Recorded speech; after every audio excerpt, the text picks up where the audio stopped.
Em nome do Pai, do Filho e do Espírito Santo. Amém. Meu nome é Marinaldo, sou diácono permanente.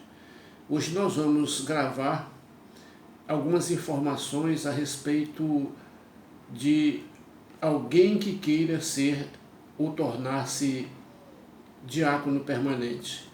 Aqueles que queiram se candidatar a participar do clero como diácono. Como já sabemos, os diáconos permanentes são homens casados ou celibatários que, chamados para seguir Jesus Cristo, servidor, recebem o sacramento da ordem do diaconato através da imposição das mãos do bispo. De modo geral, o candidato é escolhido entre aqueles que se sobressaem na comunidade, por sua espiritualidade, engajamento na paróquia. Todavia, nada impede que alguém explicite ao pároco ou mesmo ao seu bispo sua vocação de servir a igreja como ministério ordenado. Muitas vezes você deseja, tem essa espiritualidade, tem essa desenvoltura na sua igreja, mas diante de uma grande quantidade de pessoas, às vezes na hora o seu pároco escolhe uma outra pessoa e aqueles que muitas vezes queriam seguir não foram escolhidos, até porque nem sempre tem vaga para todo mundo.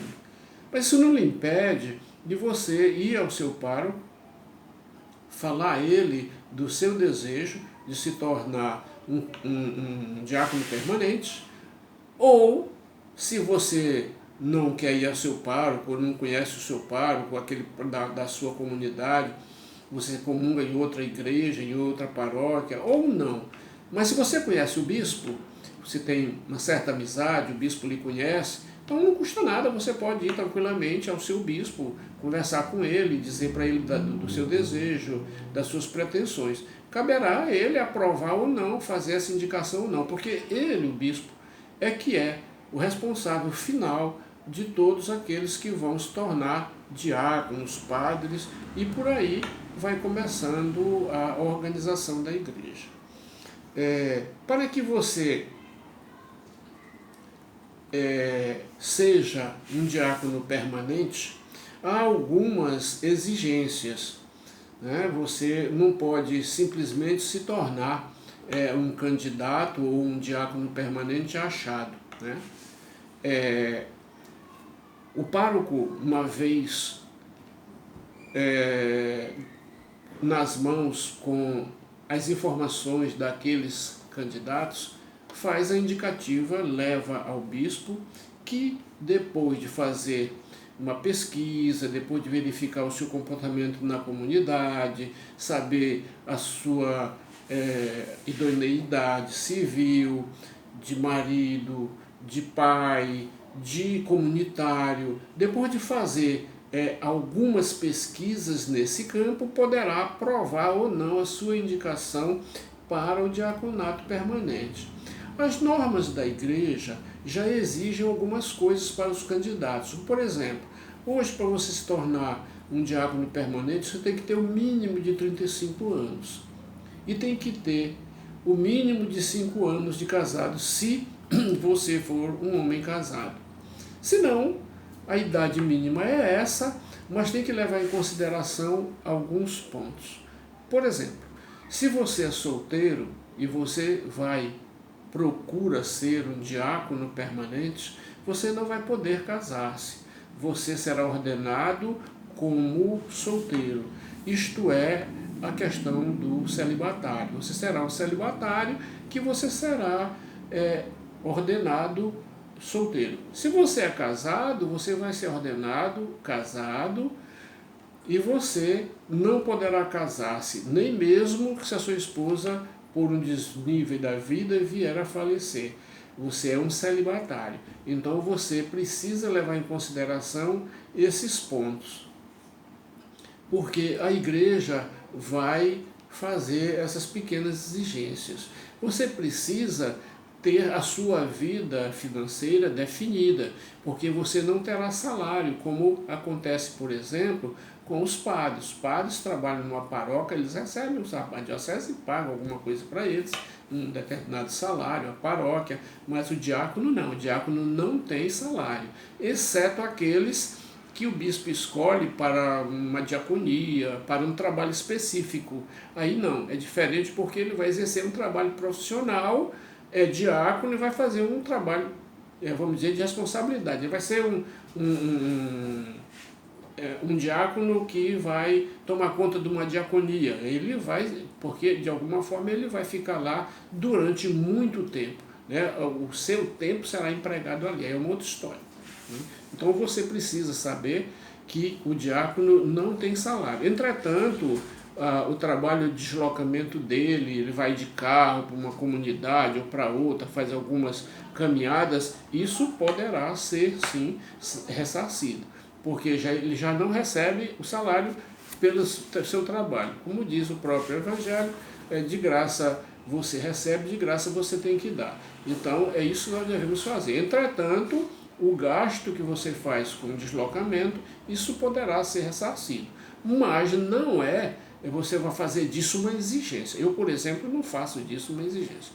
Então, você precisa também verificar a carta de São Paulo a Timóteo, lá no capítulo 3, versículos 8 a 10, aonde ele vai dizer o que um diácono deve ser. Por exemplo, assim, do mesmo modo, os diáconos sejam honestos, não de duas atitudes, nem propensos ao excesso de bebida e ao espírito de lucro, ou guardem o ministério da fé numa consciência pura. Que guardem, numa consciência pura. Antes de poderem exercer o seu ministério, sejam provados para que se tenha certeza de que são irrepreensíveis. Então essas são coisas que a igreja vai cobrar, ela vai pesquisar, ela vai saber se de fato você se enquadra dentro do que diz esta recomendação de São Paulo. Ainda vai dizer, no mesmo capítulo, no versículo 12 a 13, os diáconos não sejam casados senão uma vez, e saibam governar os filhos e a casa, e os que desempenhem bem este ministério alcançarão honrosa posição e grande confiança na fé em Jesus Cristo. Vamos ver isso nessas citações que eu falei. Nós precisamos compreender que a nossa esposa, ela será a responsável chave por nós sermos um diácono permanente. Ela dará sua aprovação logo na primeira entrevista verbal ao bispo ou ao recomendado, aquele que ele mandou que fizesse a entrevista com o candidato. A esposa vai logo dizer que aceita ou que não aceita. Ela é a que vai dizer, que vai determinar a sua indicação. E os seus filhos, se você tiver filhos, eles terão que estar de acordo. Não são obrigados a isso, mas se não estiverem de acordo, nada é feito. Então você precisa conversar com sua esposa, com seus filhos, saber da opinião deles, antes de você manifestar o seu desejo de se tornar um diácono permanente. E aí daí em diante você vai ter que estudar. Cada diocese tem uma exigência. Entretanto, você não pode ser um analfabeto. Você precisa ter pelo menos 2º grau, e daí para frente você vai estudar muitas coisas. Teologia, mariologia, tem uma gama de matérias que você vai fazer. Na nossa diocese, para nós nos tornarmos um diácono, aqui em São Luís do Maranhão, por exemplo, nós precisamos sair do curso de diácono com curso superior. Nós temos aqui cerca de 70 e poucos diáconos, que todos, quem não tinha, teve que, dentro do curso, sair com o curso de teologia completo.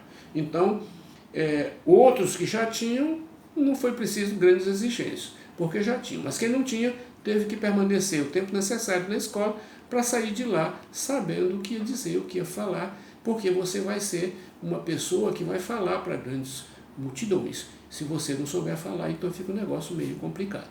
De qualquer forma, essas são as informações preliminares e básicas para que você torne um diácono. Louvado seja nosso Senhor Jesus Cristo. Que Deus nos abençoe e esteja sempre conosco todos os momentos da nossa vida. Em nome do Pai, do Filho e do Espírito Santo. Amém.